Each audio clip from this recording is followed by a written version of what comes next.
हाँ तो दिवोदास, आप मुझे ये बताइए कि आपके अनुसार आप सबकी कितनी राशि निकलती है? 3,71,615 मुद्राएं। कैसे? देखिए, हम 5 छात्र हैं। 12 वर्षों तक हमने आचार्य जी से शिक्षा ग्रहण की है। प्रति माह 347 मुद्राएं शुल्क में भी दी। 12 वर्षों का हम सबका 3,71,615 मुद्राएं हो गई। एक माह का हुआ 347, तो 12 वर्षों का हुआ 12 गुना 12 144 गुना 347 हुए 49,968 और 5 छात्रों का हुआ 2,49,840। तो आप अधिक क्यों बता रहे हैं? आप गलत जोड़ रहे हैं। आप केवल वो जोड़ रहे हैं जो हमने आचार्य को प्रति माह दिया।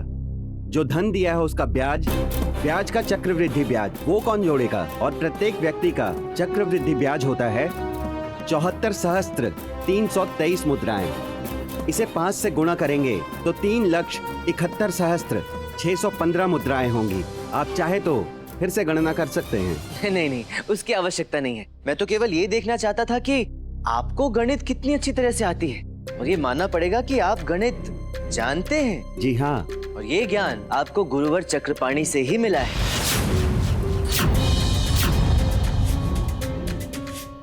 तो महाराज, ये तो सिद्ध हो गया कि गुरुवर चक्रपाणी ने अपने छात्रों को गणित का ज्ञान बहुत अच्छे से दिया है। ये पंडित रामाकृष्णा ये सब प्रश्न क्यों पूछ रहा है?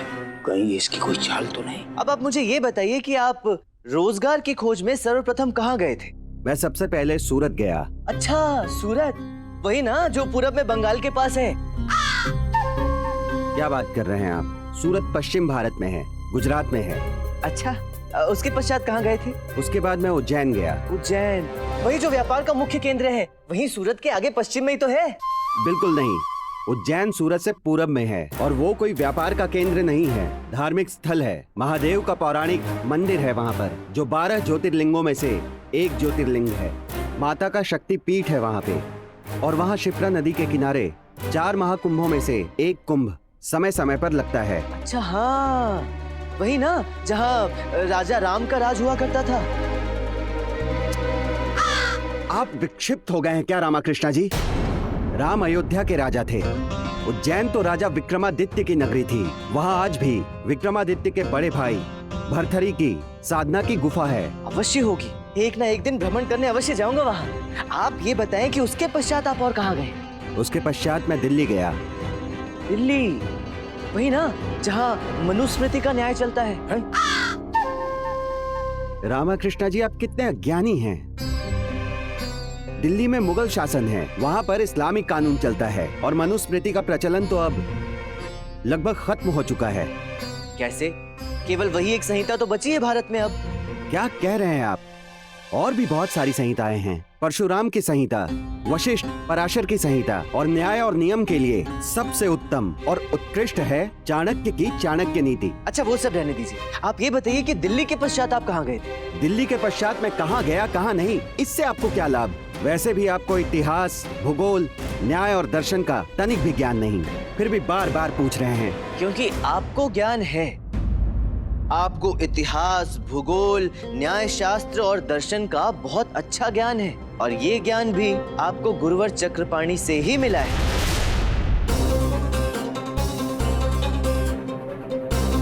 ये मूर्ख दिवोदास पंडित रामाकृष्णा की बातों में आकर साबित किया जा रहा है कि उसे चक्रपाणी से खूब ज्ञान मिला है।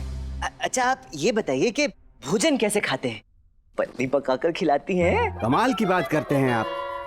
मैं बेरोजगार हूँ, अविवाहित हूँ, स्वयं पकाकर खाता हूँ। अच्छा, क्या पकाते हैं? दक्षिण भारतीय, उत्तर भारतीय, सभी तरह के व्यंजन पकाता हूँ। अरे वाह, इतना सब पकाना कैसे आता है आपको? महाराज, ये भी इन्हें हमने ही सिखाया है। असल में हमें सभी भारतीय प्रांतों के भोजन प्रिय है, इसलिए हमने अपने सभी छात्रों को सभी व्यंजन बनाने का तरीका सिखाया है, ताकि जब वो भोजन बनाएं, तो हम भी उसका आनंद ले सकें। आप ही ने भोजन पकाना सिखाया है, किंतु अब मैं क्या करूं? भोजन पकाने के लिए अनाज, घी, तेल खरीदना पड़ता है और उसके लिए धन चाहिए, और धन मेरे पास है नहीं। मानता हूँ इन्होंने मुझे सब सिखाया, किंतु मेरे पास रोजगार नहीं है। दिवोदास, रोजगार आपके पास है किंतु आप उसे देख नहीं पा रहे हैं।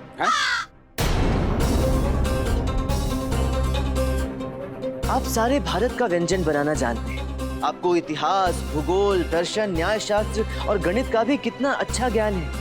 तो यदि आप एक ऐसा भोजनालय खोल लें जहाँ पे भारत के सभी प्रांतों के भोजन के साथ साथ उन प्रांतों का इतिहास, भूगोल और दर्शन भी बताया जाए, तो कितना अनोखा भोजनालय खुल जाएगा। आप उस भोजनालय में अपने साथियों को हिस्सेदार भी बना सकते हैं। इस तरह आप सबको रोजगार भी मिल जाएगा और लोगों को अच्छे भोजन के साथ साथ उन प्रांतों का ज्ञान भी मिल जाएगा। दिवोदास, अपने गुरु के महत्व को समझें। गुरु का दिया हुआ ज्ञान सदैव आपके पास रहने वाला है, उसे आपसे कोई नहीं छीन सकता। और उस ज्ञान के बदले आपने जो अपने गुरु को शुल्क दिया है ना, वो बहुत तुच्छ है। यदि गुरु के दिए हुए ज्ञान का उपयोग आप सही ढंग से नहीं करेंगे, तो वो ज्ञान आपके प्रयोग में आएगा कैसे? गुरुवर, ये ज्ञान मुझे आज आपसे प्राप्त हुआ कि पंखा हवा देता है, किंतु हवा प्राप्त करने के लिए उसे झलना हमें ही पड़ता है। ठीक वैसे ही दिवोदास, आपके ज्ञान का सही उपयोग ही आपको आपके ज्ञान का सुख दे सकता है।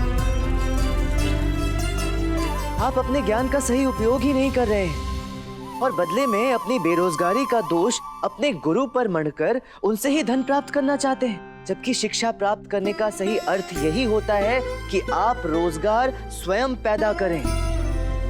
शिक्षित होने के पश्चात भी यदि आप अपने रोजगार के लिए दूसरों पर निर्भर हैं, तो व्यर्थ है आपका शिक्षित होना। भोजनालय खोलने के लिए धन की आवश्यकता होती है महाराज, परंतु धन हमारे पास है कहाँ? हम देंगे धन आप सभी के रोजगार के लिए। नहीं महाराज, मेरे विचार से इन्हें धन देना उचित नहीं होगा। क्यों? आप इन्हें धन नहीं, अनुदान दें, वो भी ऋण के रूप में, ताकि अपने रोजगार से वो धन पुनः कमाकर आपको लौटा सके। फिर वही धन किसी और बेरोजगार के कार्य आएगा। उचित कथन है आपका पंडित रामकृष्ण। इससे आने वाली समस्याओं का समाधान भी हो जाएगा और उसी धन से बार बार लोगों की सहायता भी हो पाएगी। महाराज, हमें पूर्ण विश्वास था कि पंडित रामकृष्ण इस समस्या का समाधान निकाल ही लेंगे। हमें आपके इस अष्ट दिग्गज पे गर्व है महाराज। पंडित रामकृष्ण, धन्यवाद। महाराज, हमारा कार्य संपन्न हुआ, अब हमें विदा कीजिए। धन्यवाद करूंगा।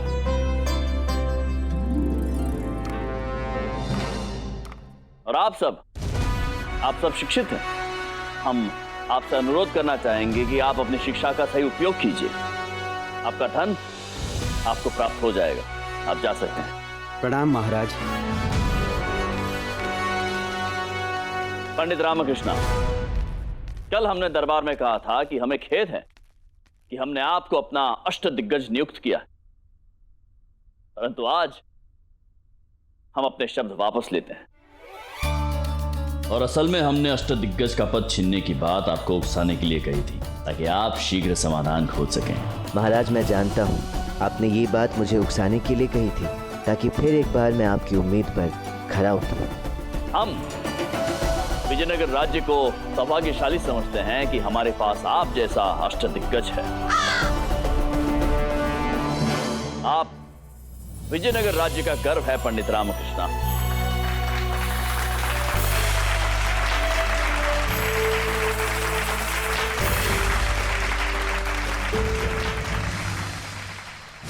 पंडित रामकृष्ण, हमारे एक वार से तो तुम बच गए, परंतु हमारा दूसरा वार शैतान सिंह तुम्हें बचने का अवसर नहीं देगा।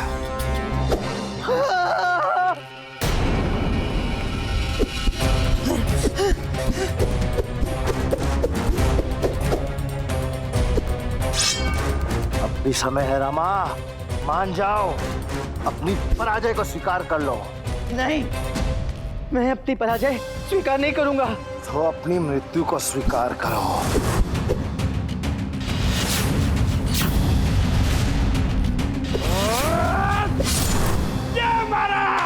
ये मारा, वो मारा, बहुत अच्छा मारा। क्या मारा? ये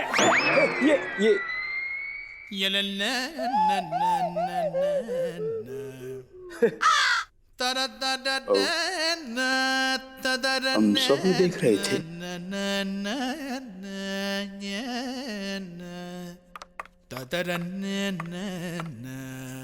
गुरुवर, ये मारा, वो मारा, किसे मारा, किस विषय में बात कर रहे हैं आप? बताइए गुरुवर, क्या मारा? स्वप्न, दीवा स्वप्न भी दिखा महाराज। दीवा स्वप्न? गुरुवर, अब रात दरबार में कार्रवाई चल रही है और आप स्वप्न देख रहे हैं? अचानक दिख गया महाराज, अचानक दिख गया। वो क्या है कि पंडित रामाकृष्णा की बहुत चिंता रहती है ना हमें, तो इनसे जुड़ा हुआ दीवा स्वप्न दिख गया। पंडित रामकृष्ण की चिंता? परंतु वो तो सकुशल है। आज ही उन्होंने देवदास से विजय प्राप्त की है। समस्या का समाधान निकाला है उन्होंने आज। हाँ, परंतु वो शैतान सिंह की तलवार अभी भी पंडित रामाकृष्णा के ऊपर लटक रही है ना महाराज। तो हमने स्वप्न देखा, हमने देखा कि पंडित रामाकृष्णा और शैतान सिंह के मध्य युद्ध हो रहा है। और कैसे बताएं? बताइए गुरुवर। वो हमने देखा कि पंडित रामाकृष्णा ने शैतान सिंह को मार दिया है। अद्भुत, अद्भुत। ईश्वर करे आपका स्वप्न सत्य हो गुरुवर, पंडित रामकृष्ण की विजय हो। अभी आप सबकी प्रसन्नता को भंग करते हैं हम। संभवतः ऐसा होता, परंतु क्या गुरुवर, आपकी शंका का कारण क्या है? मुहूर्त महाराज, अनुचित मुहूर्त। वो जो हमने स्वप्न देखा महाराज, जिस मुहूर्त में देखा, तो वो मुहूर्त अच्छा नहीं है महाराज। उसका प्रभाव उल्टा होता है महाराज। इसलिए पंडित रामाकृष्णा की पराजय एकदम सुनिश्चित है। यदि ये स्वप्न एक पल के पश्चात आता, अर्थात अभी आता, तो मुहूर्त बदल जाता और इसका प्रभाव सीधा हो जाता। पंडित रामाकृष्णा की विजय सुनिश्चित हो जाती। परंतु महाराज, यहाँ विचार योग्य बात यह है कि यदि पंडित रामाकृष्णा पराजय हुए, तो वह समस्त विजयनगर की पराजय होगी महाराज। सारा दोष पंडित रामाकृष्णा का है, इनके अति आत्मविश्वास का दोष है महाराज।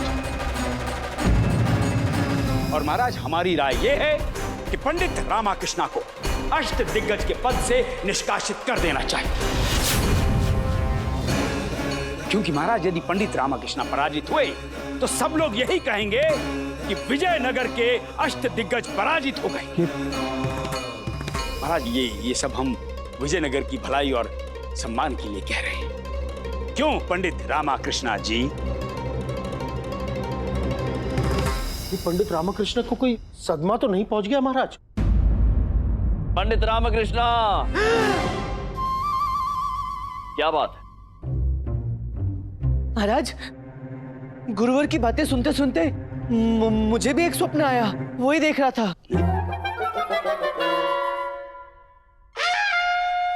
आज तो रात दरबार में स्वप्न समूह आया हुआ है, तो बताइए आपको क्या स्वप्न आया? क्योंकि अभी अभी गुरुवर ने बताया कि मुहूर्त शुभ है। इस समय जो भी स्वप्न देखेगा वो अच्छा और सच्चा हो सकता है। अच्छा, मैंने गुरुवर को ही देखा महाराज। क्या देखा? मैंने देखा गुरुवर नंगे पांव चलते हुए विजयनगर की 7 बार परिक्रमा करते हुए, मेरे विजय की कामना करते हुए मेरे लिए रक्षा मंत्र पढ़ रहे हैं महाराज। वाह वाह पंडित रामकृष्ण, क्या स्वप्न देखा है महाराज, बहुत अच्छे। अर्थात आपको ऐसा करना चाहिए गुरुवर। हैं? जी हैं? हमें क्यों करना महाराज? हम क्यों करेंगे? हम नहीं करेंगे। अभी अभी आप ही ने कहा था ना, मुहूर्त अच्छा है। इस समय जो भी स्वप्न आएगा वो सच्चा होगा। हाँ महाराज, गुरुवर अवश्य करेंगे। और इनके ऐसा करने से केवल मेरी ही नहीं, विजयनगर के अष्ट दिग्गज की विजय होगी। क्योंकि गुरुवर तो मेरे और विजयनगर दोनों के शुभ चिंतक हैं। है कि नहीं गुरुवर? सत्य वचन। गुरुवर, पंडित रामकृष्ण कुछ पूछ रहे हैं आपसे। महाराज, अब इसमें कहने वाली क्या बात है? गुरुवर नगर की 7 बार परिक्रमा करते हुए, मेरी विजय कामना करते हुए मेरे लिए रक्षा मंत्र अवश्य पढ़ेंगे। हमारे ही दाव से हमको मात दे रहे हो पंडित रामकृष्ण। देख लेंगे तुम्हें। आपने कुछ कहा गुरुवर?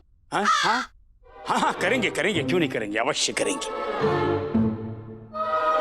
करेंगे। महाराज, मेरी आपसे एक और विनती है। गुरुवर मेरे और राज्य के सम्मान के लिए इतना कठिन कार्य करने जा रहे हैं, तो इनकी परिक्रमा करते समय इनके साथ कुछ सैनिकों को नियुक्त करवा दे। क्यों क्यों? क्योंकि आपकी परिक्रमा में कोई विघ्न न आए गुरुवर, इसलिए।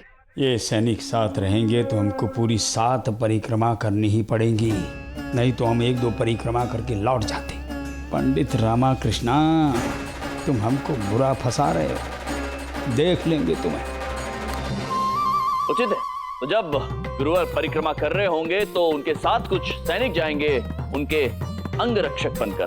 क्यों गुरुवर, ठीक है ना? जी जी ठीक है महाराज, उचित है। अब आएगा आनंद गुरुवर। आज के पश्चात आप दरबार में स्वप्न नहीं देखेंगे।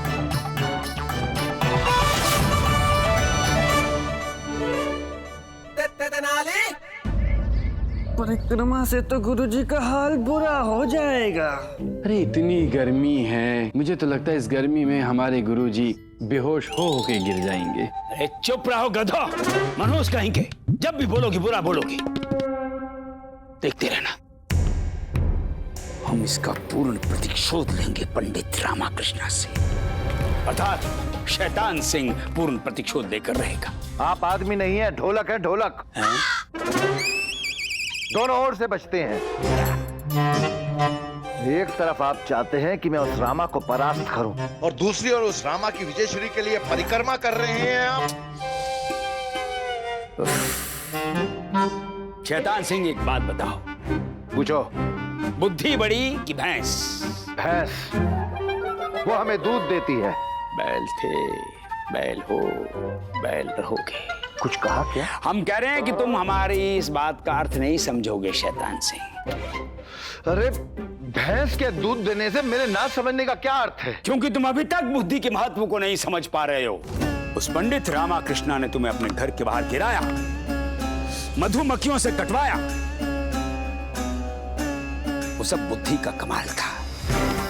भैंस का आकार इतना बड़ा होता है, परंतु मनुष्य छोटा होते हुए भी उसे पालतू बनाता है, उसका दूध निकालता है। ये सब दूध से होता है नहीं, बुद्धि से होता है।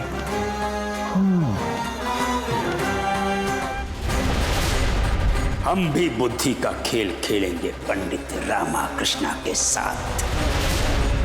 इस आयु में आप खेल खेलेंगे, ये आपको शोभा देता है क्या?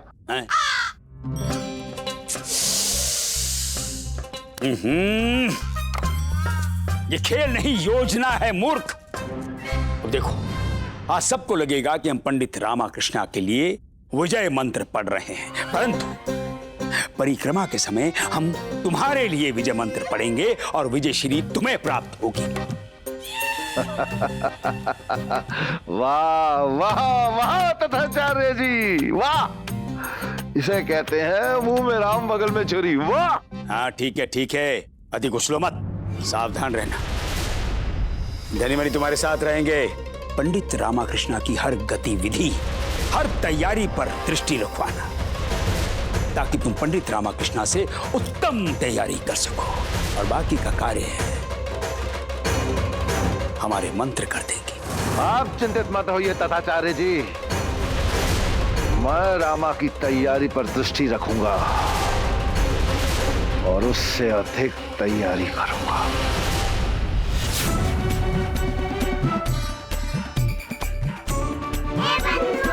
बधाई हो रामा, आज तू विजयी हो गया। आज तुझे मुझे कोई परेशान नहीं करेगा।